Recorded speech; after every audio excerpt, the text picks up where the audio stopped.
परम पूज्य स्वामी जी महाराज, परम श्रद्धेय आचार्य श्री जी की सूक्ष्म उपस्थिति को मेरा प्रणाम, मेरा नमन।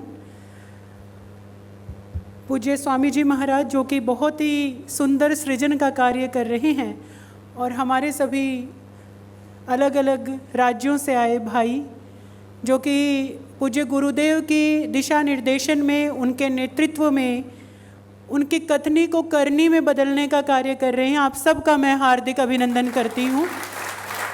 अभिनंदनम अभिनंदनम अभिनंदनम।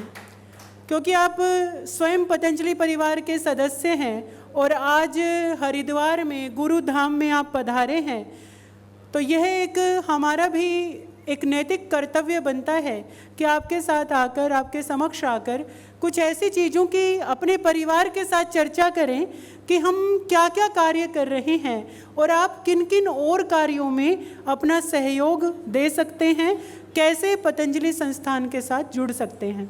तो उसी सत्र के इस कार्यक्रम में जैसा कि पूज्य स्वामी जी महाराज ने बताया कि हम पतंजलि अनुसंधान संस्थान से, पतंजलि हर्बल रिसर्च डिवीज़न से, जहाँ पर हर्बल रिसर्च का कार्य होता है, तो बहुत सारे प्रकार के कार्यों को कर रहे हैं। चाहे वो पतंजलि विश्वविद्यालय का सहयोग हो, चाहे दिव्य योग मंदिर ट्रस्ट का सहयोग हो, चाहे Patanjali food and herbal park के माध्यम से, उनके सहयोग से हम प्रयास कर रहे हैं कि देश के आम जन तक, हर किसान तक, हर महिला तक हम स्किलिंग का कार्य जो है वो पहुंचा सकें, कर सकें, उनके जीवन में उत्थान का कार्य कर सकें। जैसा कि मुझे ज्ञात हुआ कि राजस्थान से और दिल्ली से भाई पधारे हैं, मध्य प्रदेश से आदरणीय श्री मुनीलाल यादव जी भी मुझे सभा में दिखाई दे रहे हैं, तो ज़रूर मध्य प्रदेश से भी कुछ लोग होंगे यहाँ पे। मैं यह ज़रूर कहना चाहूँगी कि आज के इस सत्र में आपको बहुत कुछ ऐसा जानने को मिलेगा। वस्तुतः मेरा यह मानना है, यह मेरा अपना सोच है कि आज के समय में पूज्य महाराज श्री ने कोई भी ऐसा कार्य नहीं छोड़ा है जिस पर पतंजलि कार्य नहीं कर रहा हो। यानी हर सेक्टर में, हर फील्ड में पतंजलि कार्य कर रहा है। लेकिन इस सत्र के उपरांत आपको ज़रूर ये लगेगा कि हाँ, हमारे पास बहुत सारी अपॉर्चुनिटीज़ हैं, इसलिए मैंने इसका नाम भी रखा है Patanjali institutions work strength and opportunities. कि क्या हम वर्क करते हैं, क्या हमारी स्ट्रेंथ है और क्या अपॉर्चुनिटीज़ है। और मैं धन्यवाद ज्ञापित करूंगी पूज्य स्वामी जी महाराज और पूरी टीम को कि उन्होंने ऐसे सत्र रखे, क्योंकि अपने परिवार के साथ ये चीज़ें डिस्कस करनी चाहिए। सर्वप्रथम अपने गुरुवर द्वय को पुनः नमन करते हुए, जिनके आशीषों से, जिनके मार्गदर्शन में आज यह संस्थान बहुत प्रगति कर रहा है। आज हमारी आँख, नेत्र, चक्षु खुले हैं।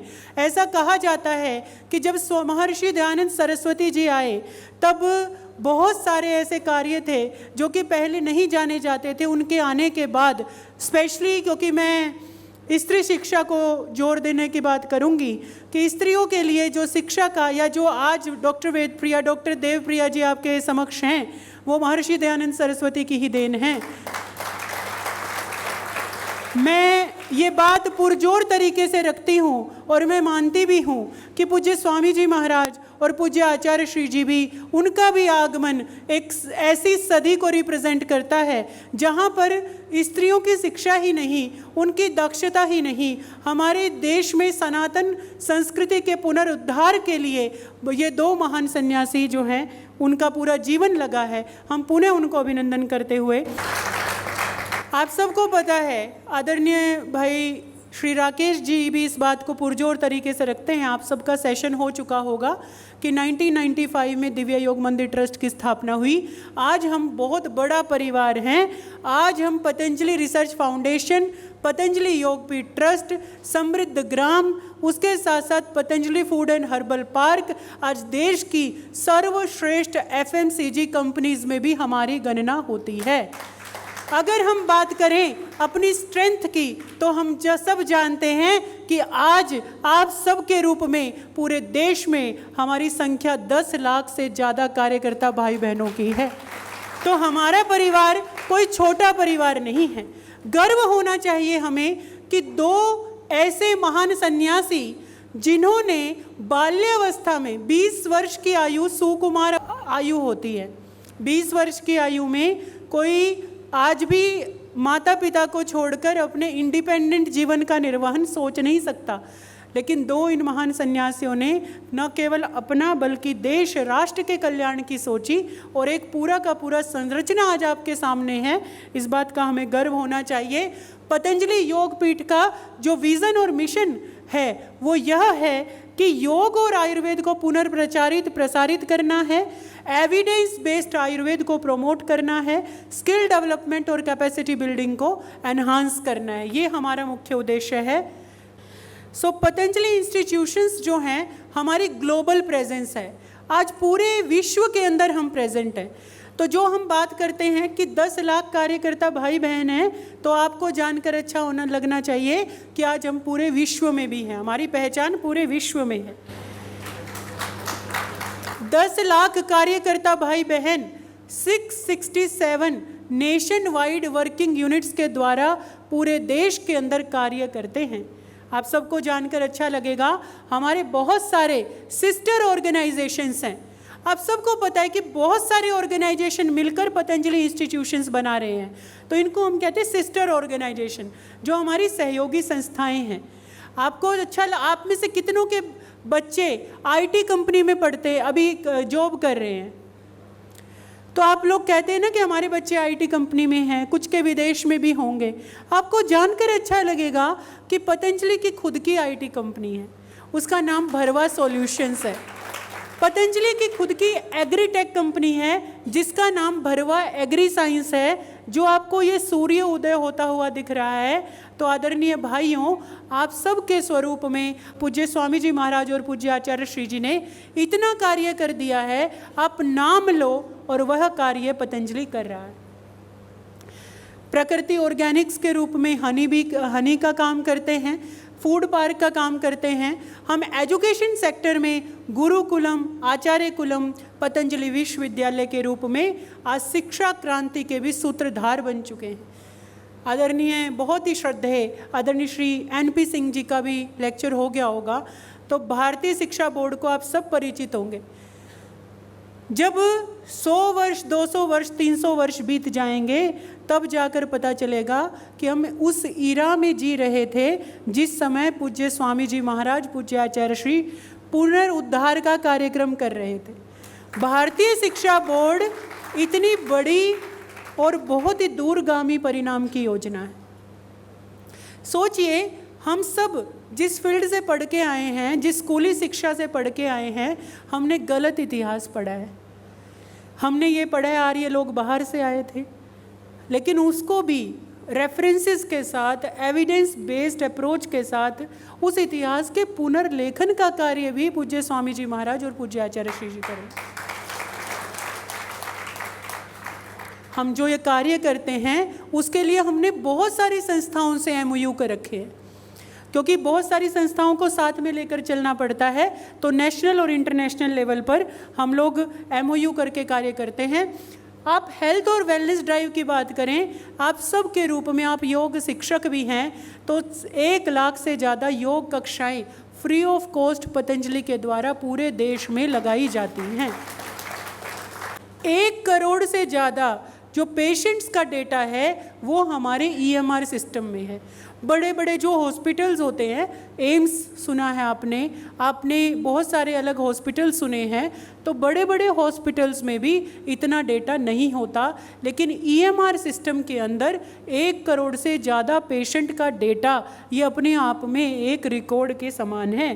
इसी प्रकार से पतंजलि वेलनेस और योग ग्राम के तहत, यानी जो हमारे 2 इंस्टीट्यूट्स हैं उनके तहत आज नेचुरोपैथी, इंटीग्रेटेड पैथी का जो कार्य है वो उसका क्या प्रभाव पड़ रहा है और कितने सारे विभिन्न प्रकार के जो डिसऑर्डर्स हैं उनको ठीक करने में ये अहम भूमिका निभा रहा है। अभी आदरणीय डॉक्टर अनुराग वार्ष्णेय जी ने आपको उसके विषय में बताया, समझाया, और मुझे यकीन है आप लोगों के अंदर, क्योंकि आप खुद भी एक चिकित्सक की भूमिका अदा करते हैं, हमारे देश में प्राइमरी हेल्थ केयर, प्राथमिक चिकित्सा बहुत ज़रूरी है। अगर वह नहीं होती तो आज कोविड से हमारे देश का बहुत ही ज़्यादा नाश हो चुका होता। लेकिन प्राथमिक चिकित्सा, घरेलू चिकित्सा और आप जैसे योग शिक्षकों के रूप में जो आप समाज का एक सोशल रिस्पॉन्सिबिलिटी का कार्य करते हैं, एक बार आप अपने लिए क्लैप कीजिए। जब हम कोविड वॉरियर्स की बात करते हैं, ऐसे कहते हैं कि डॉक्टर्स जो है वो कोविड वॉरियर्स हैं, तो आदरणीय भाइयों, आदरणीय योग चिकित्सकों, आप भी उनसे कम नहीं हैं, आप भी कोविड वॉरियर्स हैं। क्योंकि जो भी सोशल रिस्पॉन्सिबिलिटी के तहत प्राथमिक चिकित्सा का भी कार्य करता है वो सम्माननीय है। पतंजलि का एक्सटेंसिव डिस्ट्रीब्यूशन नेटवर्क है। आज हर ग्राम में, हर जगह पर, हर कस्बे में, हर मोहल्ले में आपको पतंजलि के स्टोर देखने को मिल जाते। आपको पतंजलि का सामान लेना हो, अभी हमारा केरल में जाना हुआ, और केरल में जाने के दौरान वहाँ पर हम कुछ स्वयं सहायता समूह की महिलाओं के साथ वार्तालाप कर रहे थे। तो इतना अच्छा लगा जानकर कि हम ऐसे बड़े परिवार को बिलोंग करते हैं। वह महिलाएं जो कभी घर से बाहर नहीं निकली, वो भी पतंजलि के सामान को जानती थी, वो भी स्वामी जी के योग को जानती थी, वो भी पतंजलि के स्टोर्स कहाँ पर हैं और सामान बहुत अच्छा है, इस बात की गाथा वो हमें सुना रही। तो ये स्वदेशी का प्रचार, स्वदेशी से स्वावलंबन की जो योजना है, ये सूत्रधार है हमारी सफलता का। एजुकेशन सेक्टर की बात करें तो आचार्य कुलम के रूप में आप जानते हैं, एक आचार्य कुलम हरिद्वार में है, एक आचार्य कुलम अरुणाचल प्रदेश में है और आसाम में है, चिरांग, कुमारी कट्टा। आपको जानकर शायद अच्छा लगेगा कि कुमारी कट्टा में जो आचार्य कुलम है वो जनरली ट्राइबल बहुल क्षेत्र में है, यानी जहाँ पर जनजाति के बच्चे रहते हैं, जहाँ आज तक सरकार शिक्षा नहीं पहुंचा पाई, आज वैल्यू बेस्ड एजुकेशन सिस्टम के तहत पूज्य स्वामी जी महाराज आचार्य श्री जी ने वहाँ शिक्षा पहुंची। जनरली हम पतंजलि में जात पात धर्म को नहीं मानते हैं, हम ये मानते हैं कि मनुष्य धर्म ही सबसे बड़ा धर्म है। लेकिन आपको जानकर अच्छा लगेगा, वहाँ पर अलग ही प्रकार की दुनिया है, क्योंकि हमें वहाँ पे देखा आसाम के अंदर जो गैर हिंदू परिवार के भी जो बच्चे थे वो मंत्र बोल रहे हैं, धारा प्रवाह मंत्र बोल रहे हैं। आप ये मान के चलिए, केवल मंत्र बोलना ही नहीं, वैल्यू बेस्ड एजुकेशन सिस्टम जिसको बोलते हैं कि मनुष्य को मनुष्य मानो। सबसे पहले तो ये ज़रूरी है कि आप मनुष्य को मनुष्य मानो। इस उद्देश्य के तहत बहुत बढ़िया वहाँ कार्यक्रम हो रहा है। पतंजलि विश्वविद्यालय आप सबने यहाँ पे देखा होगा, ना केवल ये भव्य भवन है, अपितु यहाँ पर पीजी, यूजी और पीएचडी और उसके साथ साथ डीलिट जैसे सभी प्रकार के डिग्रीज़ के कोर्सेज़ यहाँ उपलब्ध हैं।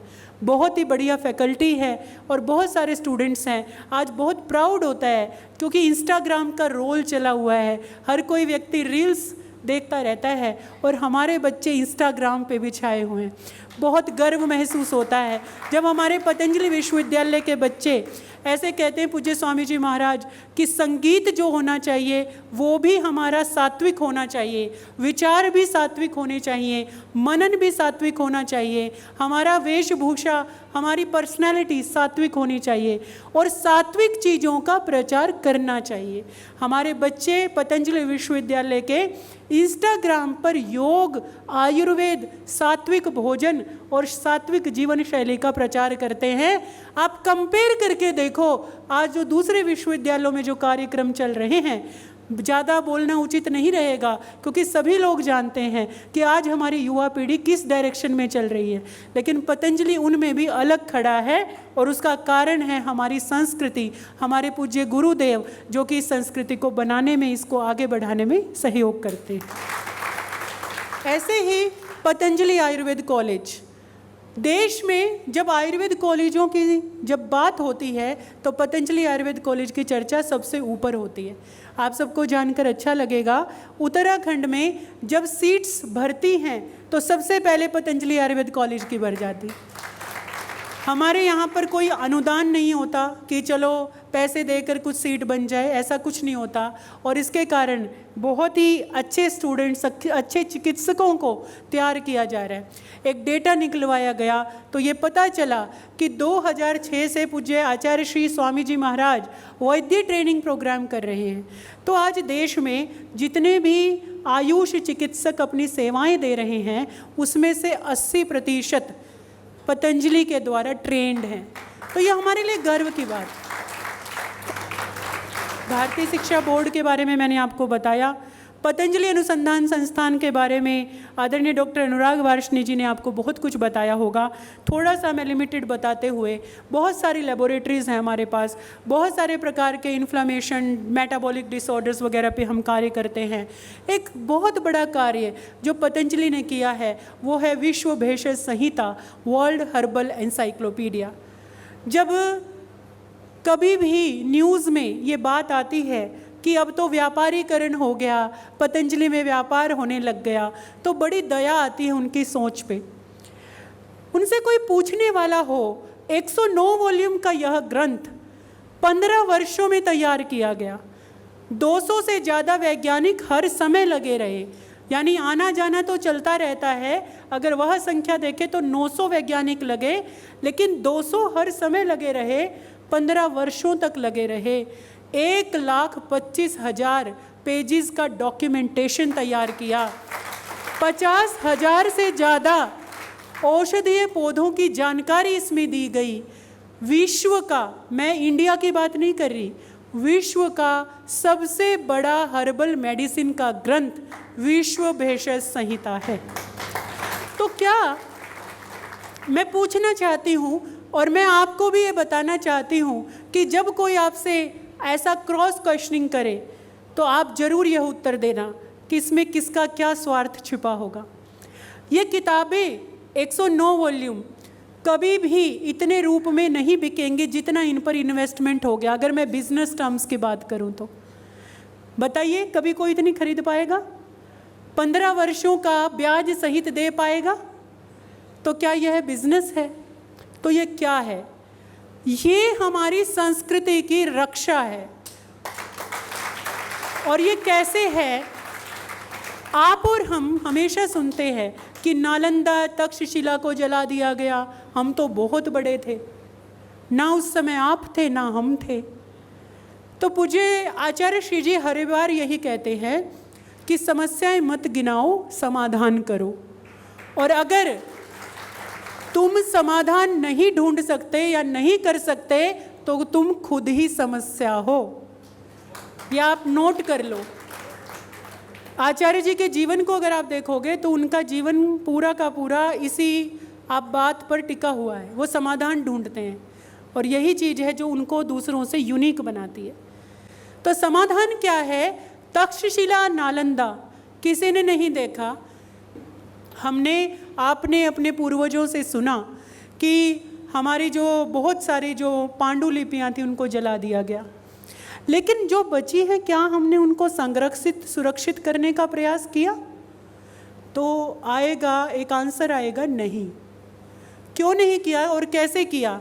कुछ लाइब्रेरीज बना दी गई, नेशनल मैन्युस्क्रिप्ट मिशन बना दिए गए, उन मैन्युस्क्रिप्ट्स को उठाकर लाइब्रेरी में सजा दिया गया, लेकिन किसी ने उसके संरक्षण, संवर्धन और उसके पुनर्प्रकाशन की बात भी नहीं की। पूज्य आचार्य श्री जी के नेतृत्व में ये जो मैन्युस्क्रिप्ट्स आप देख रहे हैं, 42 लाख पृष्ठों को डिजिटलाइज किया गया, 50,000 से ज़्यादा मैन्युस्क्रिप्ट्स को कंजर्व किया गया। और इतना ही नहीं, आपको और हमें समझ में आ सके, क्योंकि दूसरी भाषाओं में होती हैं, कई बार इतनी ज़्यादा जो पाली भाषा बोली जाती थी तो उसके अंदर ये लिखी हुई हैं, प्राकृत में हैं, और कई बहुत ही ज़्यादा एंशिएंट लैंग्वेजेस में हैं, जिनको पढ़ने के लिए आज लोग भी बहुत कम बचे हुए हैं। इनमें से 32 बुक्स को पब्लिश करके आज दुनिया को दिया है, ताकि आप और हम जैसे लोग भी पढ़ सकें और अपने ऋषियों के, अपने पूर्वजों के ज्ञान को हम लोग प्राप्त कर सकें। ये बहुत बड़ा कार्य है, और जो नेशनल मिशंस नहीं कर पाए उस कार्य को पूज्य स्वामी जी और आचार्य श्री जी के नेतृत्व में पूरा किया जा रहा है। इतना ही नहीं, हम सेंटर ऑफ एक्सीलेंस हैं मिनिस्ट्री ऑफ ट्राइबल अफेयर्स में। मिनिस्ट्री ऑफ ट्राइबल अफेयर्स में यानी जनजाति समुदाय के ऊपर हम कार्य करते हैं। उनकी लाइवलीहुड को यानी उनकी आजीविका को कैसे बढ़ाया जा सकता है, कैसे संरक्षित किया जा सकता है, उस पर हम काम करते हैं और सरकार ने हमें सेंटर ऑफ एक्सीलेंस उसके लिए घोषित किया हुआ है। हम सेंटर ऑफ एक्सीलेंस हैं मिनिस्ट्री ऑफ आयुष में, यानी आयुष में, आयुर्वेद में जितने भी प्रकार के कार्य होते हैं उन सभी कार्यों में अग्रणी संस्था के रूप में हम कार्य कर रहे हैं और सरकार ने हमें सेंटर ऑफ एक्सीलेंस की उपाधि से नवाजा हुआ है। हम एनआरओ हैं, national resource organisation under ministry of rural development, यानी ग्रामीण विकास मंत्रालय के अंतर्गत हम नेशनल रिसोर्स ऑर्गेनाइजेशन है और पूरे भारतवर्ष में, चाहे वो आसाम हो, मेघालय हो, अरुणाचल हो, मध्य प्रदेश हो, राजस्थान हो, दिल्ली हो या उसके साथ साथ जितने भी हमारे अलग अलग प्रदेश हैं, उन सभी प्रदेशों में स्वयं सहायता समूह की महिलाओं के साथ मिलकर हम उनकी आजीविका को संवर्धन करने का कार्य कर रहे हैं।